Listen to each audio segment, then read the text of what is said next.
All right, it's recording. Thank you very much, Annie, for coming. Just very quickly, hello, everyone. Thanks for jumping on and listening to our little conversation that we're going to have today. It's a very interesting one. It's about feeling sick on the plane. So, how many of you have felt sick before on the plane? Me, I definitely do every now and then. I do feel sick. I feel lethargic. Just one story that I had when it was once when I was on a plane and it was landing and I felt so sick to the point where I was about to throw up. And I had a friend sitting next to me and she wouldn't stop talking to me. And I thought at that point, I went, oh my gosh, will you stop talking to me or not? I might just throw up on you. And that's all I could concentrate on at that point.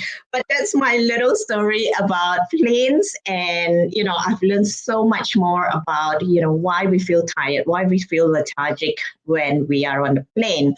And this brings me to introducing you to Annie.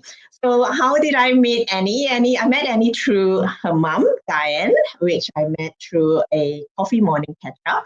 And then we started chatting, and that's how I then met Annie. And Annie has a very interesting story and an interesting background. She was previously a nurse, and now she is now a regenerative health coach. And she has some very interesting stories about planes and feeling really sick on the plane. But I'll not tell the story. I'll let Annie do the storytelling there. Oh, thanks, Sharon. I appreciate you having me, and I'm looking forward to our little chat. Yes, it's funny because as you were sharing that little story of yours on a plane, I actually remembered a trip I'd taken to Brisbane in 2023, and a trip to Brisbane from Melbourne is only like 2 hours on a plane, if that. Mm-hmm. But I came off that plane, and I needed a day to recover. So my guests who were receiving me at the airport came and they were like, so where do you want to go? And I'm like, actually, could we just go somewhere where I can lie down? Because I felt really weak. I felt like I was going to throw up. And I also had a condition where my heart rate would spike. And so it was, my heart was rattling away in there inside my chest as well for that one. But then later in it was August of 2023, I took my first trip overseas to America, and my flight was from Melbourne to San Francisco, and I was doing okay halfway through the flight, and then suddenly 7.5 hours into the flight, I began to feel really sick. And I had been wearing something that had supported my my homeostasis, for want of a better word, until that point where I'd taken them off, and then started to feel curly. And then the airline had paged passengers who were with medical background, medical training to attend to me. I'd become so unwell. And then in the end, they emergency landed the plane for me in San Francisco and had paramedics waiting for me to take me off to hospital. So not necessarily good. Not quite the way you want to land. No, but I tell you what, it got me past customs in flying colours. So probably the fastest you've ever had. Yeah, literally. Someone was like, Annie, where's your passport? And I was like, it's in my backpack. And so they pulled it out and they're like, yep, you're good, take her. So yeah. But no, you go. No, and what was I know you had some things on you so that it helps you regulate, I guess, your body and your blood circulation and everything like that when you're on the plane, right? And we were just talking the other day about the kind of EMF radiation that is on a plane and how it actually affects one when you are on the plane. And that's why, in the past, I never actually thought about it until obviously when I dwelt, deeper into electromagnetic radiation. And, I attended a seminar and someone was saying to me, was saying in the seminar, do you know, like on the planes, can you imagine? Because we were talking about things like TV screens and, all sorts of electrical devices. And Then he went on saying how, on the plane, each and every one of us have a TV screen in front of us. Can you just imagine how much electromagnetic radiation is actually in that little cabin? Well, I call it a little cabin because when you have so many devices going on in one cabin, it's not just the TV that's in front of us, it's everything on the plane that is electrical, including all our devices. Everyone nowadays brings their tablets, their laptops, everything. So the amount of EMF that's in the plane and the causes of it. Yeah. So, and we were just talking about that, and you felt that, yep, you definitely had something to say about that as well. Yeah, so I'm aware. I didn't have silver lined clothing when I'd taken that trip. I'd lent my EMF mentor, and so since I now wear a silver lined snood like around because our thyroid absorbs a lot of the radiation. So if people have got their thyroids out of whack, then I would consider getting one of these. One of them. The other thing is that I didn't realize until after the fact was that when we're in a plane, not only like what you said, Sharon, with all the devices from the airplane itself required to communicate and to be up in the air, but then what they feed for us for entertainment, and then everyone else's devices that they bring on. Then also the blue light toxicity. So that's the other thing. I wear blue light blockers when on a plane, because that throws your hormones out of whack like you wouldn't believe.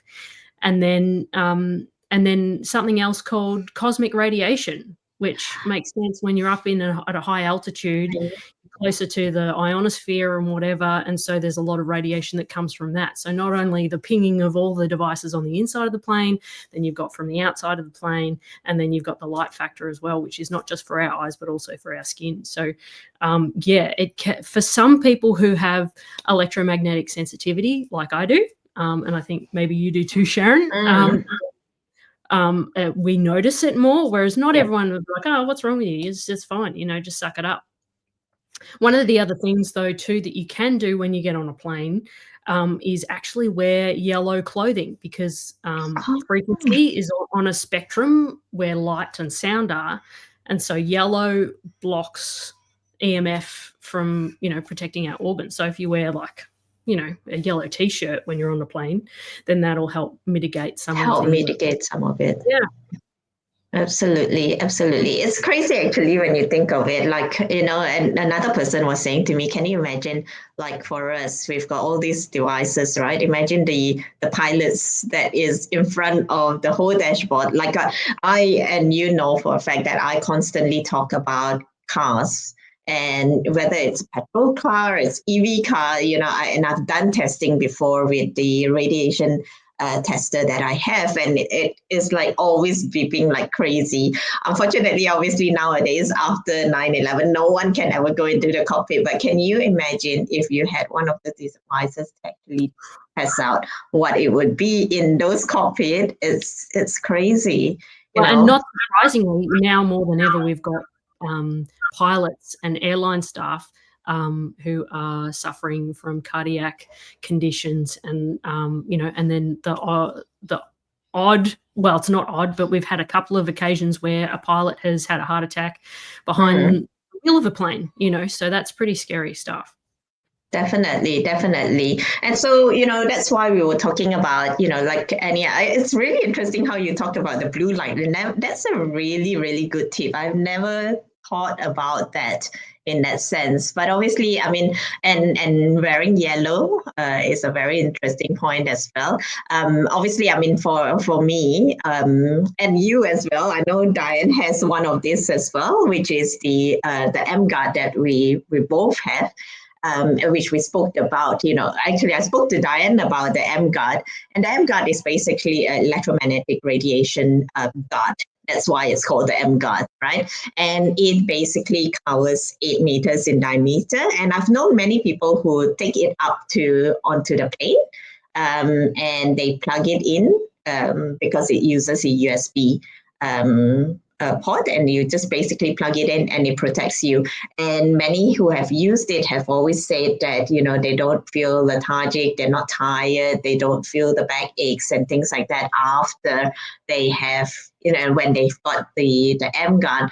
So that is another thing that, other than, your wearing yellow or, having the blue light glasses and, having the protective neck. What do you call it again?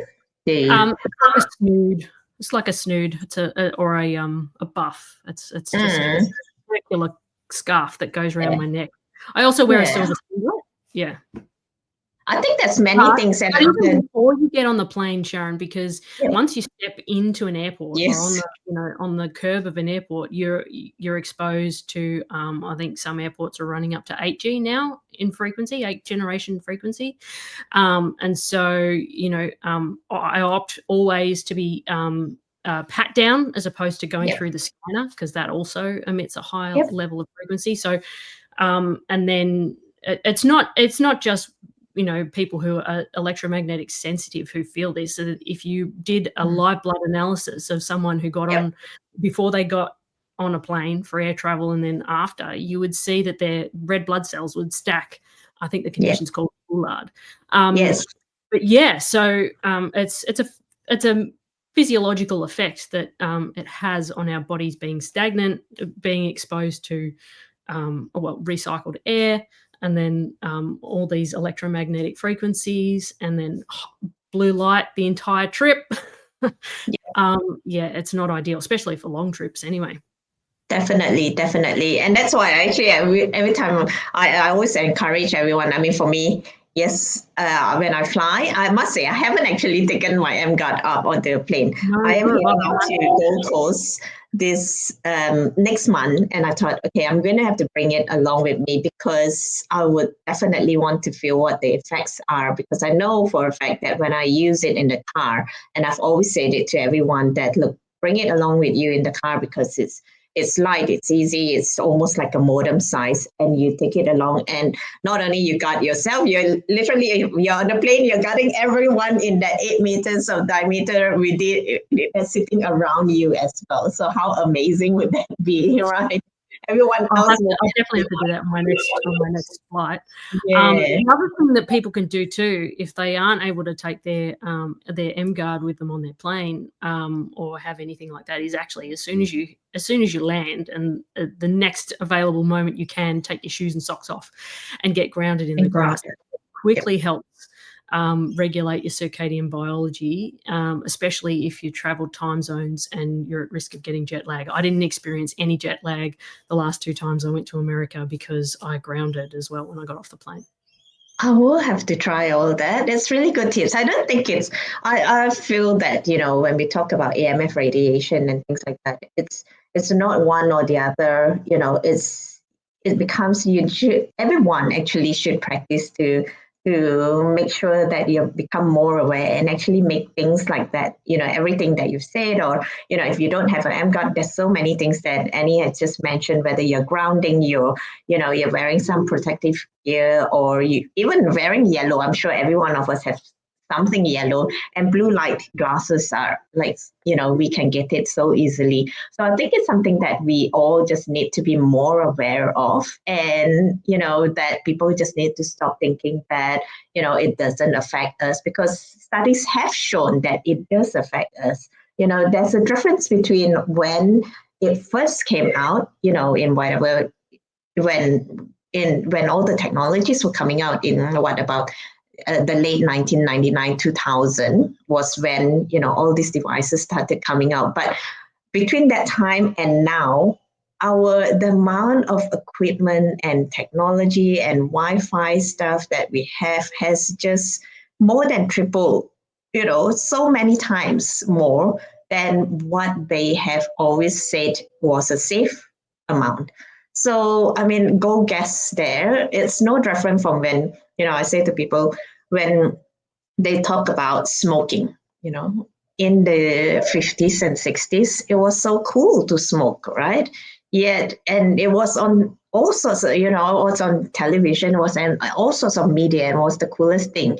But then today is such a different scenario. So, and I see EMF radiation as something very similar. I mean, if you can learn something from history, then learn from history and go, while you might think that it's not, you will come to realize why not protect yourself now when you actually have so many different devices, technologies that we can use to actually guard ourselves from it. And like Absolutely. you say, if you can, I mean, not all of us can do blood tests, but there has been blood tests done. And, if any of you want to even see any of the experiments that were actually done by proper like doctors and nurses, it actually shows the effect of the blood stacking. And to me, that was quite a easy and simple way to understand it. Why do we feel tired? Why do we feel lethargic? It's because our blood is just not circulating the way it's circulating. And obviously, sometimes, yes, there may be other reasons to it, but definitely, I feel very clearly that EMF has a role in it. And for me, the clearest testimony is, even don't talk about flying, just in the car itself, that I can feel it. The first time actually that I ever tested it in a confined environment was actually going down to see Diane and Annie. I thought, okay, because you guys leave about an hour away from me, and I thought, okay, I'm bringing it with me this time. And I drove down to your place, and I thought, yes, there is something different, and I couldn't pinpoint at that time what it was. And when I went back, I used it again, and I thought, I know what it is. I don't feel as tired, or I don't feel my muscles tensing up. And I thought, that it is. That's the testimony that when you have it or when you don't have it on. And that's the testimony of that. Look, EMF is real. It is there. And that just to, even whether you believe it totally, don't believe, there's no harm taking precautions. No, absolutely. But I mean, if people are really that skeptical and they want to find out, they can just go and have a look at something like go and read The Invisible Rainbow. This thick book, is an account of the correlation in history of the rise of certain conditions, diseases, viruses in rise with technology. So, and resources to go and quantify the risk. But even we've never been as highly technically exposed as we have been in recent years, and it's only going to get bigger, especially with electronic vehicles and all that sort of stuff. It's only going through. So, but I mean, how many people have a DVT after traveling on a plane, and doctors would put it down to a pre-existing condition, but it's like, well, what are the conditions in that environment that cause you to have the DVT? Sure, you're sedentary, but not everyone has, not everyone develops a clot when they've been on a plane. And like we said, the red blood cells stacking on each other. It's definitely something to keep an eye out for. But I like that you mentioned about that. Oh my gosh, that's actually true too. Is in hospitals. Hospitals are another source of high EMF exposure, and all the hospital beds, they're metal and they're plugged into a wall, and they've got all this magnetic frequency, which is even more dangerous. So I think they call it the inverse law. The further away you are from it, then the more it mitigates your exposure to it. But if you're sitting in something where you can't change that, then you need to have tools, resources that mitigate that for you. 100%. Actually, it's a good one. We will definitely have another conversation about hospitals, actually, Annie, now that you mentioned. But we wanted to keep this short so that it's not too long, and for you to, take what you have. We've given you lots of tips as to, and how you can actually protect yourself from EMF, and also educate yourself a little bit more from EMF, like whether it's reading the book that Annie has talked about, or just doing little things, starting with little, even if you started with the smallest thing of grounding. That's huge. That actually mitigates anything. much positive charge that we get from being around devices. So 10, 15 minutes standing in the grass, or even better, standing in the ocean, or running water provided by nature, then you'll mitigate, or you'll discharge a lot of the effect of EMF. But I mean, even feel free, Sharon, to even share around my free little checklist that I've given for people to do. Yeah, we'll do, definitely. Yes. So if any of you are interested, Annie has come up with a checklist, and thank you so much, Annie, for sharing. And if you want to know more about, and you want to get a copy of the checklist, just drop EMF at the bottom after this, when I've put this out on our platforms. Just drop the word EMF and we will definitely send you, whether it's to Annie or myself, we'll send you the checklist. And if you've got any questions on EMF, Annie has actually written a book about, how she mitigates herself out of, the many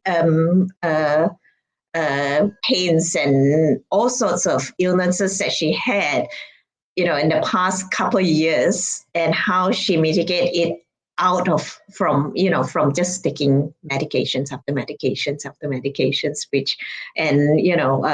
not to mention all the various different injections that we've been asked to take and things like that. So she has a book, and again, I will drop the book link in our post as well, so that if you're interested, definitely click on the link and get a copy of the book. I have high regards for Annie, especially, anyone from the medical side that, and Annie has been a nurse, she's seen it and she understands it as well. And so to me, that's for me, I'm understanding things as a layperson, but she's understanding things from a medical side of things. So, and we really need to open our eyes a little bit more and realize that there is more, that we need to really take care of ourselves. But definitely we will have another session on hospitals, because that is very true, because someone else actually spoke to me about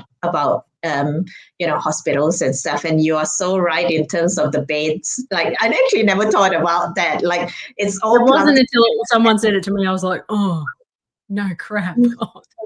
Yes. Yeah.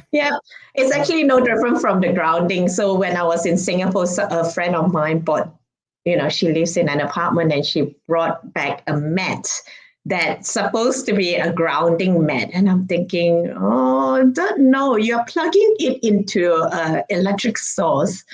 Just go downstairs to the garden downstairs and stand there, because I don't think the mat is going to do you, it might do you good in some parts, but it's doing a lot of negative effects to you as well. But that's for another day of conversation. Thank you so much, Annie, for coming on and having this conversation. We'll definitely have a few more conversations like that.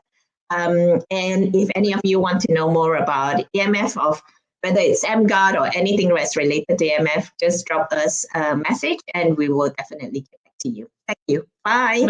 Thanks, Sharon.